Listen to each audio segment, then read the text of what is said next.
आगे क्या कह रहे परमात्मा? तो इस प्रकार गरीबदास जी ने कहा, गोरख से ज्ञानी गणे सुख दे देती जिहान, सीता सी दो भारी संत दूर स्थान। तो ऐसे ही शिव जी के साथ बनी हुई है। ज्ञान तो मालिक का सुन लिया, उसने आगे पार्वती को सुना रहा है। आप वही डले ढोरा समाधि लावे है मुस्तार है। वही शंकर जी के साथ में बन गई। ज्ञान तो सुन लिया भगवान से, आगे पार्वती को देने लग गया और खुद वही समाधि लगा रहा है, वही डले ढो रहा है। वही वर्तमान में संगत के साथ में हो रहा है, गुरु के परिवार के साथ में हो रहा है। नाम ले लिया सतगुरु से, ज्ञान सुन लिया सतगुरु से, और आगे दुनिया को ज्ञानी बना रहे हैं, पुस्तक सेवा कर करके, टीवी चैनल पे सत्संग चला के, और खुद वही काल प्रेरित काम कर रहे हैं, भक्ति विरुद्ध काम कर रहे हैं, डले ढो रहे हैं, बेगार कर रहे हैं, राजनीतिक रैलियों में धक्के खा रहे हैं, आन उपासना में सहयोग दे रहे हैं लोगों को, खुद वही सारे उल्टे काम कर रहे हैं। तो सेम टू सेम वही कहानी बनी हुई है वर्तमान में संगत के साथ में। अब मैं ये कहना चाहता हूं कि आपकी किस्मत इनसे असंग गुना सुंदर और पुण्यदायक है। किसको कह रहे हैं गुरुदेव? अब गुरुदेव कह रहे अब मैं ये कहना चाहता हूं कि आपकी किस्मत, किनकी? सत्सेवकों की।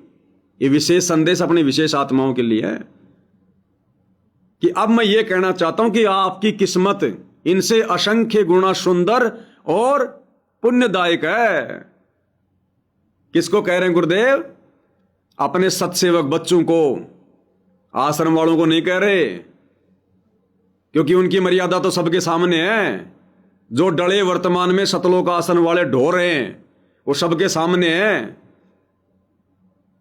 ये विशेष संदेश परमात्मा ने ऐसे समय में अपने मुख कमल से हिसार जेल से बोलकर बाहर भेजें, और ऐसा ठीक का समय निर्धारित करके परमात्मा ने अब खुलासा करवाना शुरू किया है। तो ये संकेत गुरुदेव सत्सेवकों के लिए कर रहे हैं कि अब मैं ये कहना चाहता हूं कि आपकी किस्मत इनसे, यानी किनसे? सतलोक आश्रम वालों से, सतलोक आश्रमों से जुड़ी संगत से असंख्य गुणा ज्यादा सुंदर और पुण्यदायक है। क्यों? क्योंकि हम इस प्रकार के डले नहीं डोरे। हमने गुरु के ज्ञान को केवल सुना नहीं, बल्कि समझा है, और समझकर आत्मसात किया है, अपने ऊपर उनकी वाणियों को लागू किया है। हम उनकी वाणियों पर, उनके ज्ञान पर अमल कर रहे हैं। इसलिए गुरुदेव कहते हैं, बच्चों तुम्हारी किस्मत इनसे असंख्यों गुणा ज्यादा सुंदर और पुण्यदायक है। तो इस प्रकार गरीबदास जी ने कहा, गोरख से ज्ञानी गणे सुख दे देती जिहान, सीता सी दो भारी संत दूर स्थान। तो ऐसे ही शिव जी के साथ बनी हुई है। ज्ञान तो मालिक का सुन लिया, उसने आगे पार्वती को सुना रहा है। आप वही डले ढोरा समाधि लावे है मुस्तार है। अब सुनो, अब मैं ये कहना चाहता हूं कि आपकी किस्मत इनसे असंग गुना सुंदर और पुण्यदायक है। आश्रम वालों से सत्सेवक भाई बहनों की किस्मत, किन सत्सेवक भाई बहनों की किस्मत? सबकी नहीं। जो साध संगति से जुड़े हैं, अपने आप को सत्सेवक कहलाते हैं, और उनके मन में विषय वासनाओं का कीड़ा चल रहा है, अभी आगे रमेणी करने की सोच रहे हैं, उस बीमारी को लगाने की सोच रहे हैं, जिस विषय वासना को गुरुदेव ने बीमारी की संज्ञा दी है, वो सत्सेवक नहीं है। सत्सेवक के तो आसपास भी ये बीमारी दिखाई नहीं देगी। सत्य यानी सच्चा, और सेवक यानी भगत। जो सतगुरु का सच्चा भगत होगा वो बीमारी लगने देगा क्या? उस बीमारी को दूर किए बिना तो कोई सत्सेवक कहला ही नहीं सकता। तो साध संगति से जुड़े हुए वो भाई बहन जो वास्तव में सत्सेवक हैं, सच्चे भगत हैं, जो कमल के फूल की तरह हैं। कमल के फूल के ऊपर कीचड़, गंदगी, धूल, मिट्टी कितनी कोशिश कर लो नहीं ठहरती। तो असल में सत्सेवक वो हैं जो साध संगति से जुड़कर सत भक्ति मार्ग पर मोक्ष के लिए आगे बढ़ रहे हैं। जो बीच बीच में अपने ऊपर बीमारी लगा लेते हैं, काम, क्रोध, लोभ, मोह, अहंकार की, वो सत्सेवक नहीं है। भले उसने ठप्पा लगा रखा सत्सेवक का, भक्तों को तो मूर्ख बना सकते हो, अपने भगवान को कैसे मूर्ख बनाओगे, उस अंतर्यामी को? तो क्या कह रहे हैं गुरुदेव, आपकी किस्मत। अब मैं ये कहना चाहता हूं कि आपकी किस्मत इनसे असंग गुना सुंदर और पुण्यदायक है, पुण्ययुक्त है। आपको वो सच्चा मार्ग, सच्ची भक्ति मिली यदि आप आज।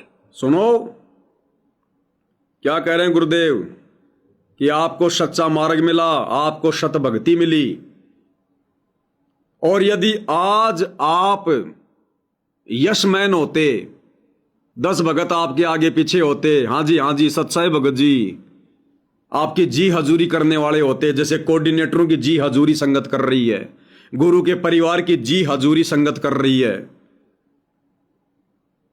यदि आज आप और हमें गुरुदेव इस बीमारी में डाल देते, यदि ये गंदी पोस्ट कोऑर्डिनेटर की आप और हमें मिल जाती, ये गंदी पोस्ट आश्रम संचालक की आप और हमें मिल जाती, यदि ये महागंदी पोस्ट गुरु का बेटा कहलाने की, बेटी कहलाने की, भाई बंधु कहलाने की यदि आप और हमें मिल जाती, हम इस भक्ति से 100 कोस दूर होते। जैसे वो लोग 100 कोस दूर बैठे हैं आध्यात्मिक दृष्टि से, समझ तो अपने आप को एक नंबर का भगत रहे हैं, लेकिन आध्यात्मिक दृष्टि से गुरु का परिवार और ये कोऑर्डिनेटर 100 कोस दूर हैं। तो क्या कह रहे हैं गुरुदेव भगवान, ये बीमारी हमें नहीं लगने दी परमात्मा ने। भक्ति मिली यदि आप आज जरा सा भी अच्छी पोस्ट प्राप्त होते और कोई धन अच्छा होता, 10-5 नौकर यशमैन होते, आप कदे भी न मानते भगवान ने। यदि कोई अच्छी सी पोस्ट होती, कोई पदवी होती, 10-5 नौकर होते, सलूट मारने वाले होते, अच्छा खासा धन होता, माया होती, तो गुरुदेव कहते हैं आप कभी भी भगवान को स्वीकार नहीं करते। देख लो, अच्छा खासा धन हो गया गुरु जी के परिवार के पास, कोऑर्डिनेटरों के पास, बना बना के आश्रम बैठ गए, मेहनत बनकर नाम दीक्षा केंद्र खोल के बैठ गए। आपको झज्जर के नामदान सेंटर की बात बताता हूं, जहां के नामदान संचालक श्रीमान जगबीर सिंह जी, जगबीर दास, 60-65 साल की उम्र है, और जब उसके घर से किसी कारण से नाम दीक्षा केंद्र हटाने लगे आश्रम वाले, और जब नाम दीक्षा केंद्र से दान की पेटी उठाने लगे, तो जगबीर दास दान की पेटी से चिपट गया। अरे बोले या तो छोड़ दो बोला ये तो छोड़ दो, इसने तो ना ले जाओ। ये हालत है इन कोऑर्डिनेटरों की, नामदान संचालकों की। बोला गुरु जी की फोटो ले जाओ, पुस्तक ले जाओ। जैसे ही वो दान पेटी उठाने लगे, जगबीर दान पेटी के चिपट गया। अरे बोले या तो ना ले जाओ। तो ये हाल है भाई और बहनों इन आश्रम वालों का।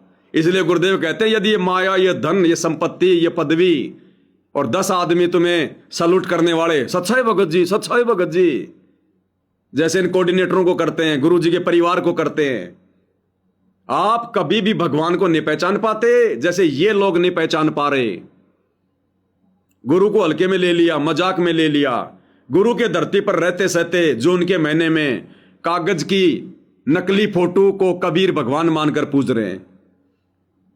तो यह रहम है गुरुदेव का, रहम उन आत्माओं के ऊपर जिन आत्माओं को गुरुदेव ने शतलोक लेकर जाना है। क्या कह रहे हैं, ध्यान से सुनो।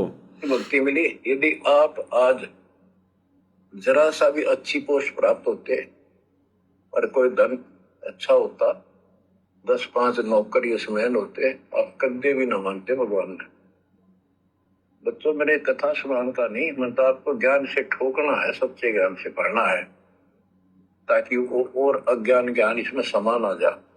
क्या कह रहे हैं गुरुदेव कि बच्चों मुझे ये कथा सुनाने का शौक नहीं है, ये कथा सुनाने का शौक नहीं है, तुम्हारा मनोरंजन नहीं करना है, ये ज्ञान तुम्हारे अंदर ठोकना है, ताकि कोई काल का दूत, कोई अज्ञानी तुमको भ्रमित ना कर दे, अज्ञान नाम की कोई चीज ना रह जाए। क्या कह रहे हैं गुरुदेव? न मानते भगवान ने। बच्चों मेरे कथा सुनाने का नहीं, मैं तो आपको ज्ञान से ठोकना है, सच्चे ज्ञान से पढ़ना है, ताकि वो और अज्ञान ज्ञान इसमें समा ना जा। तो इन कथाओं के माध्यम से कितना निष्कर्ष निकल रहा है? क्या कह रहे हैं गुरुदेव कि बच्चों ये कथा सुनाना मेरा मकसद नहीं है, इन कथाओं के माध्यम से तुम्हारी को ज्ञानी बनाना, विद्वान बनाना, ज्ञान से ठोकना है, ताकि अज्ञान नाम की चीज ना रह जाए। तो विशेष संदेश जब हमने सुने थे पहली बार, हम तो इन कथाओं को सुन रहे थे। अब परमात्मा ने देखा रही है तो लातों के भूत है सारे के सारे।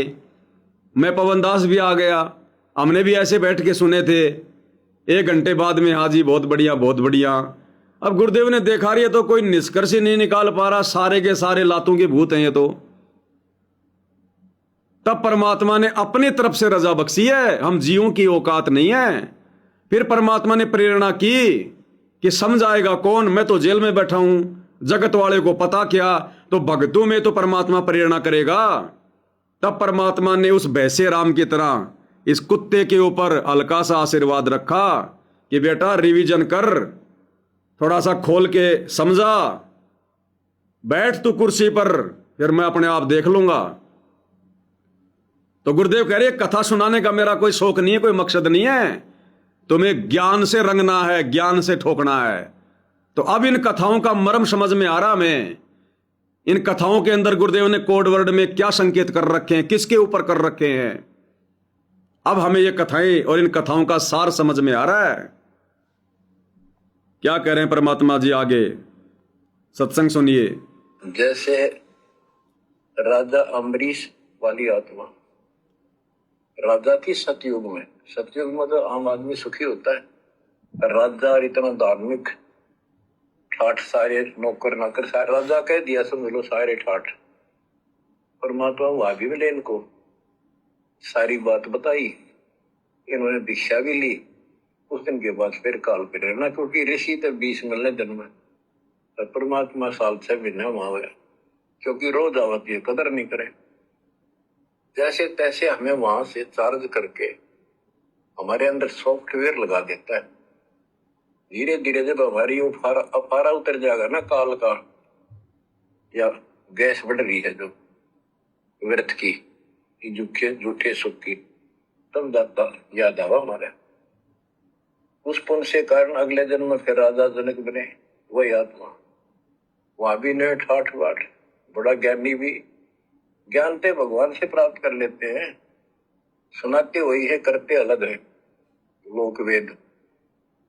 राजा जनक के जीवन को भी भोग कर जब ये कति घसियारा हो गए, इससे पल्ला कुछ नहीं रहा, सारे पुण्य समाप्त हो गए। फिर बाबा नानक रूप में जन्मे, जब मालिक का ज्ञान माना, जब खुद नौकर लाग गया, और पहले दुनिया नौकर थी इनकी। तो अब आगे गुरुदेव क्या निष्कर्ष दे रहे हैं इस कथा का, कि नानक जी के ऐसे समझ में नहीं आई। वही नानक जी वाली आत्मा सतयुग में राजा अम्बरीश था, परमात्मा गया खूब समझाया, लेकिन परमात्मा सदा तो रहता नहीं साथ में, बार बार आता नहीं। अगर बार बार आने लग जाए तो फिर हम हल्के में ले लेते हैं। तो परमात्मा तो आवा एक आध बार, और उसके धर्मगुरु वहां 24 घंटे बैठे रहे, वो भ्रमित कर देते कि राजन आपको ये किसने ये ज्ञान दे दिया, वेदों में तो कहीं जिक्र नहीं है, वेदों में तो एक ब्रह्म है, एक ओमकार है। तो अम्बरीश जी फिर उन धर्मगुरुओं की बातों में आ गए। फिर उस आत्मा को परमात्मा ने आगे त्रेता युग में फिर अपनी शरण में लिया राजा जनक के रूप में। फिर मालिक ने ज्ञान समझाया, लेकिन फिर उन नकली धर्मगुरुओं के चक्कर में आकर वही डले ढोता रहा। फिर जब उसके पुण्य स्वर्ग में खत्म हो लिए, पुण्यहीन हो गया, तब फिर उसको पृथ्वी पर पटका नानक के रूप में। तब उसको फिर यह बात समझ में आई, काल ने जो गैस जो भर रखी थी जो पुण्यों की, जब तक वो गैस परमात्मा ने नहीं निकाली तब तक ये ज्ञान नानक जी के 650 साल पहले, 500 साल पहले समझ में नहीं आया। उस समय फिर समझ में आए ये ज्ञान। अब गुरु जी क्या कह रहे, ध्यान से सुनो, कि शुक्र मनाओ बच्चे। इसी प्रकार यदि आपके पास कितना ही पैसा हो, लेकिन लेकिन इतना नहीं है कि तुम बकवाद कर सको। आज आपके पास चाहे कितना पैसा हो, लेकिन इतना पैसा नहीं है कि तुम बकवाद कर सको। हैंड टू माउथ हो, तुम्हारे सारे के सारे जो पंख है परमात्मा ने काट दिए, तब जाकर तुम्हें आज ये ज्ञान समझ में आ रहा है, ये भगवान समझ में आ रहा है तुम्हें। क्या कह रहे हैं, ध्यान से सुनो। तो आज आप कितने ही गरीब हो, कितना ही पैसा है, इतना नहीं है जो आप बकवाद कर लो। क्या कह रहे हैं, तो आज आपके पास में चाहे कितना ही पैसा हो, लेकिन इतना नहीं है जो तुम बकवाद कर सको। जैसे सतलोक आश्रम से जुड़े भाई बहन, कौन, गुरुजी का परिवार, ये कोऑर्डिनेटर, नामदान संचालक, क्यों बकवाद कर रहे हैं आज ये? क्योंकि इनके पास में आवश्यकता से ज्यादा धन है, पैसा है। और जिसके पास आवश्यकता से ज्यादा धन पैसा इस भक्ति मार्ग पर होगा, वो बकवाद करेगा ही करेगा। वो माया उसे चैन से नहीं बैठने देगी, आग हमेशा जलाएगी। तो ये भी गुरुदेव भगवान की बहुत बड़ी रजा आप और हमारे ऊपर, कि हमारे पास में ये अनावश्यक माया नहीं है, आवश्यकता से ज्यादा धन नहीं है जो हम बकवाद कर सकें। और तब कहीं जाकर आप और हमारे ये बात समझ में आई, ये ज्ञान समझ में आया, गुरु समझ में आया। जैसे सतयुग में राजा अमरीश के पास में ढेर लग रहा था पुण्यों का, माया का, नहीं समझ में आई। त्रेता में भी ढेर लग रहा था धर्म का, पुण्य का, पैसों का, राजा था सर्वसंपन्न, नहीं समझ में आई। फिर नानक जी के रूप में जब बिल्कुल खाली हो गए, पुण्यहीन हो गए, दूसरों की नौकरी करनी पड़ गई, तब जाकर ये बात समझ में आई। तो इसी प्रकार भाइयों और बहनों, आप और हमारे भाग्य में सब कुछ था, सब कुछ, लेकिन परमात्मा ने जानबूझ के नष्ट किया और करवाया, जानबूझ के। नहीं तो आज हम इस भक्ति मार्ग पर इस कदर दृढ़ होके नहीं लगते। हम ये परमात्मा उन्हीं आत्माओं पर दया करता है, मेहर करता है, जिनको परमात्मा ने इस कलयुग की पिछली पीढ़ी में सतलोक भेजना होता है। जैसे त्रेता युग में राजा जनक इतने दान धर्म करता, इतने यज्ञ हवन करता, इतनी भक्ति करता, भंडारे करवाता, इतने पुण्य उसके पास में। और मरने के बाद जब पारखद उसको लेकर जा रहे थे विमान में बैठाकर, तो रास्ते में गुरुजी क्या कहते हैं कि रास्ते में एक नरक आया, और वहां पर आत्माओं की वो पुकार सुनकर, वो चित्कार सुनकर, वो दर्द भरी जो रो रहे थे, चिल्ला रहे थे, वो आवाज नानक जी यानी राजा जनक जी के कानों में पड़ी, जानबूझ के उनको सुनाई गई वो आवाज। देखो भाई और बहनों, दो खेल होते हैं, दो खिलाड़ी होते हैं, और दोनों अपने अपने तरीके से खेलते हैं। काल ने तो वो पुकार इसलिए सुनाई कि मैं इस आत्मा के जो पुण्य है उनको नष्ट करवा दूं, वरना ज्यादातर समय इसको ऊपर रखना पड़ेगा। ऊपर रहेगा तो मेरी खुराक तैयार नहीं होगी। काल की खुराक तो धरती पर तैयार होती है ना, जब आदमी यहां पर इस कर्म भूमि पर आता है, उल्टे सीधे विषय विकार वासनाओं के रंग में रंगा रहता है। जितनी ज्यादा बकवाद करेगा, कुबद करेगा, बुराइयां करेगा, खाएगा, पिएगा, विषय भोग में फंसा रहेगा, तभी तो काल की खुराक तैयार होगी। देवताओं में थोड़ी कोई काल की खुराक तैयार होती है, केवल मनुष्य शरीर में। मनुष्य शरीर में हम जो बकवाद करते हैं, उसी वासना को तो वो तपतशिला पर भून के खाता है। तो काल ने सोचा है कि इसके पास तो बहुत ज्यादा पुण्य है, इसका नंबर तो बहुत लेट आएगा नीचे जाने का धरती पर, क्यों ना मैं इसके पुण्य नष्ट करवा दूं। काल ने अपना खेल खेलना उसने खेल दिया। परमात्मा ने काल के खेल से ही अपना काम सेट करना होता है, मालिक ने भी कर दिया। तो काल ने तो क्या किया, राजा जनक ने कहा भाई रोक दो विमान, गाड़ी रोक दो, आगे नहीं जाऊंगा मैं। क्यों महाराज, ये आवाज कैसी आ रही है? बोले महाराज ऐसे ऐसे यहां पर एक नरक है, 12 करोड़ आत्मा अपना कर्म भोग रही है। बोलो भैया उनको बाहर करो। तो पारखदों ने कहा कि महाराज जी यहां पर आपका हुक्म नहीं चलता, ये धर्मराय का लोक है। बोला भैया धर्मराय को बुला के लाओ। अब भाई और बहनों, जिस आत्मा के पास में जितना ज्यादा भक्ति धन होता है ना, ये धर्मराय भी मजबूर हो जाता है, आना पड़ता है। ये पाप और पुण्य का खेल है सारा 21 ब्रह्मांड में। धनी आदमी चाहे कितना ही बावड़ा सा हो, कितना ही बड़ा वो अपराधी हो, फिर भी दुनिया सलाम ठोकती है, साहब साहब साहब। वो पैसे के आगे सब कुछ नजरअंदाज हो जाता है। इसी प्रकार राजा जनक के पास में धन था, भक्ति धन। धर्मराय को भी झुकना पड़ा, उठ के आया। जो धर्मराय ब्रह्मा विष्णु महेश उसके दरबार में आ जाए तो भी अपनी कुर्सी से खड़ा नहीं होता, और अपनी कुर्सी छोड़ के आ गया वहां पर उसके पुण्य खाने के लिए। सारी बातें हुई। धर्मराय ने कहा कि भैया एक तरीका है, आप अपने आधे पुण्य संकल्प कर दो। राजा जनक ने दया भाव में आकर ऐसा ही कर दिया।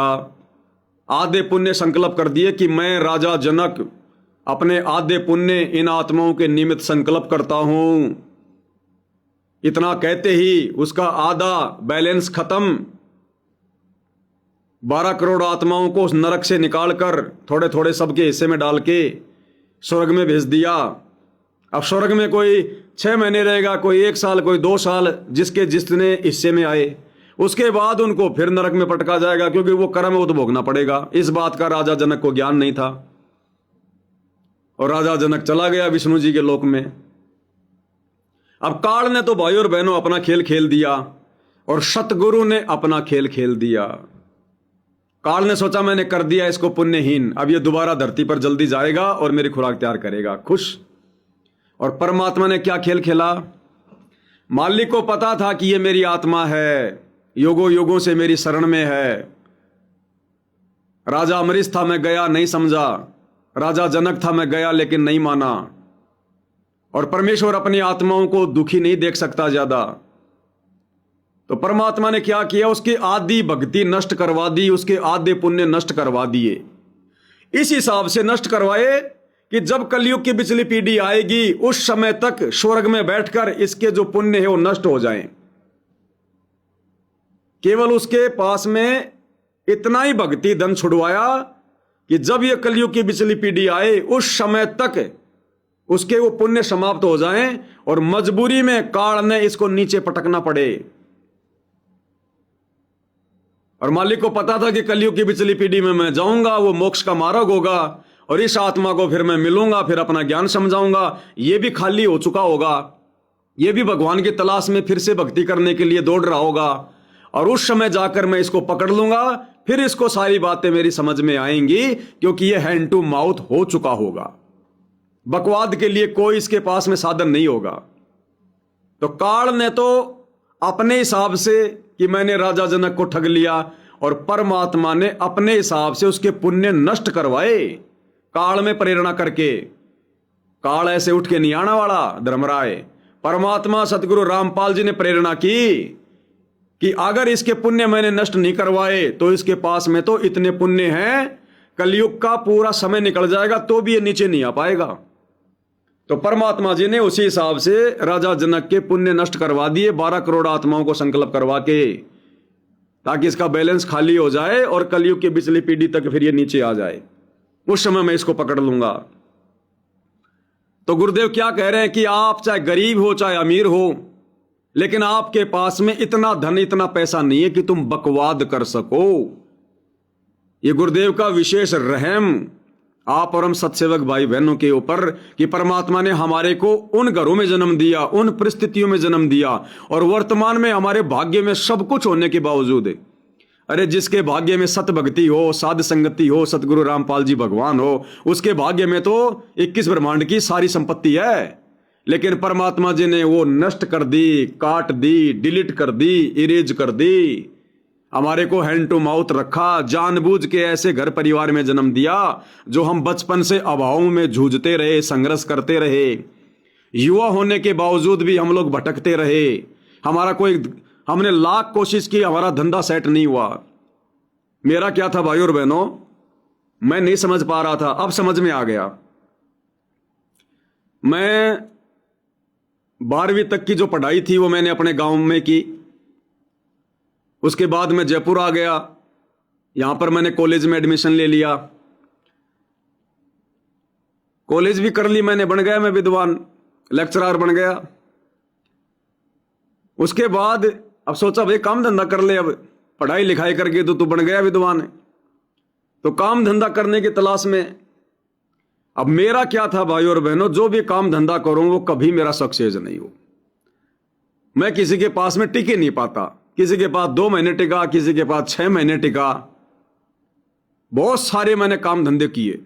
वो कहते हैं ना कि एक आदमी तो ऐसा है जो पूरी जिंदगी केवल एक ही काम करता है, और दूसरा आदमी ऐसा है जो एक ही जिंदगी में सारे काम कर लेता है। तो मैं दूसरी कैटेगरी का आदमी हूं।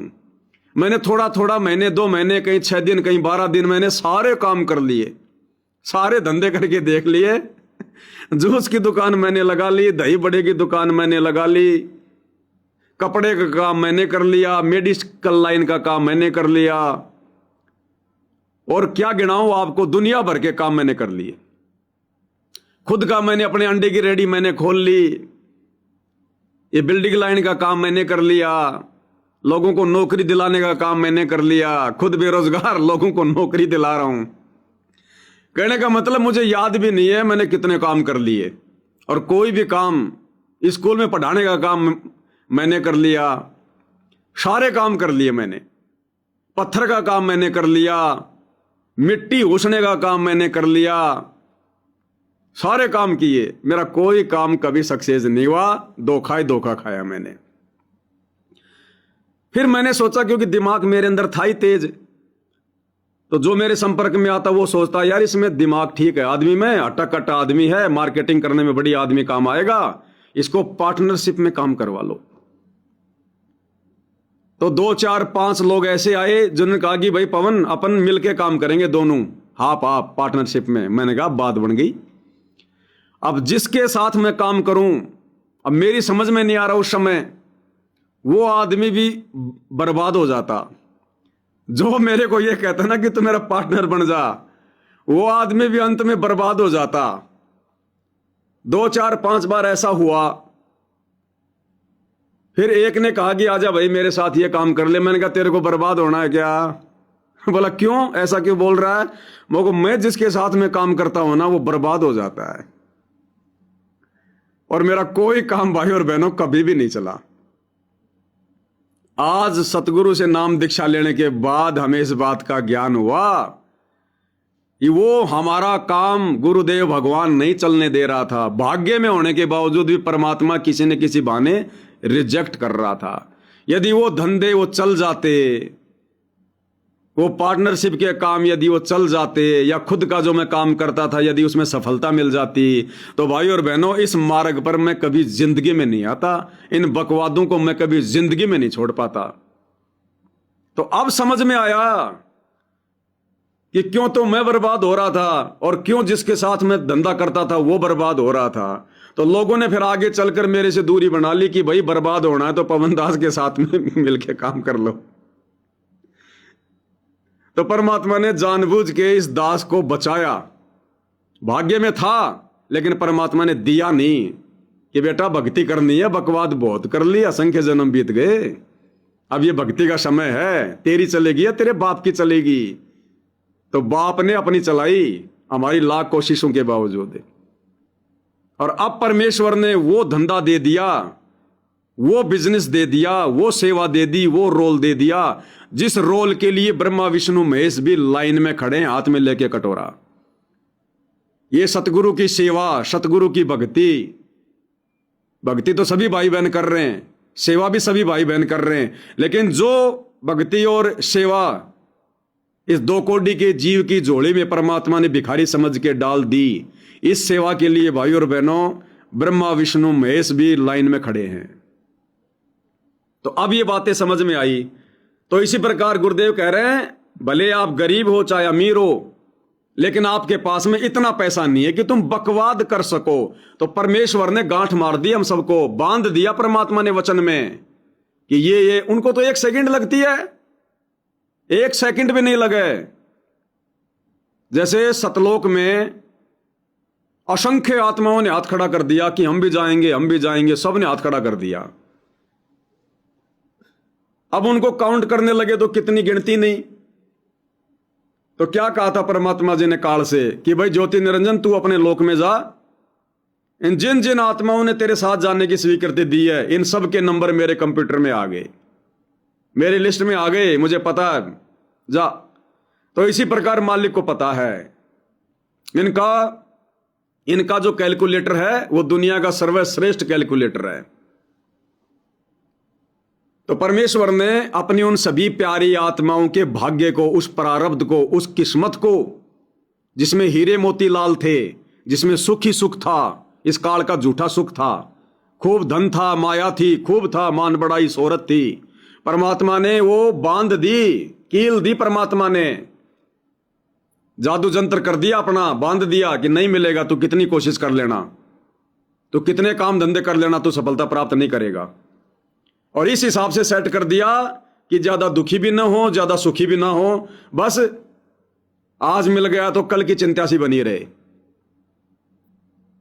तनख्वाह नहीं मिली तो उम्मीद रहे कि महीने में तनख्वाह मिलेगी, तनख्वाह मिलेगी, और मिल जाए तो 5-10 दिन से ज्यादा वो चले नहीं, फिर आगे की उम्मीद करने लग जाए। ऐसा परमात्मा ने आप और हम सबका जीवन कर दिया, क्योंकि परमात्मा ने फिर ठीक का समय आते ही आप और हमें अपनी शरण में लेना था। फिर गुरुदेव ने हम सबको अपनी शरण में ले लिया, कोई भी कारण बना के। और आज तक परमात्मा हमें उसी स्थिति में रख रहे हैं, ना जीने दे रहे, ना मरने दे रहे। ना हम अपने आप को गरीब कह सकते, ना हम अपने आप को पैसे वाला कह सकते, ना हम अपने आप को सुखी कह सकते, ना हम अपने आप को दुखी कह सकते, ना रोगी कह सकते, ना स्वस्थ कह सकते। तो ये जानबूझ के परमेश्वर ने अपनी प्यारी आत्माओं के साथ में ऐसा किया कि भले तुम गरीब हो चाहे अमीर हो, लेकिन इतना पैसा नहीं है कि तुम बकवाद कर सको। तब जाकर भाई और बहनों आप और हमें आज ये ज्ञान समझ में आ गया, ये सतगुरु समझ में आ गया, जिस सतगुरु को बाकी दुनिया तो छोड़ो, 90% शतलोक आश्रमों से जुड़े भाई बहन भी हल्के में ले गए, अपने कर्म बिगाड़ने में लगे हुए हैं, देखा देखी में, भेड़ चाल में, पीले पर्चों के चक्कर में, गुरु को ना पहचान कर। जब गुरु नहीं पहचान में आए तो ज्ञान क्या खाक समझ में आएगा।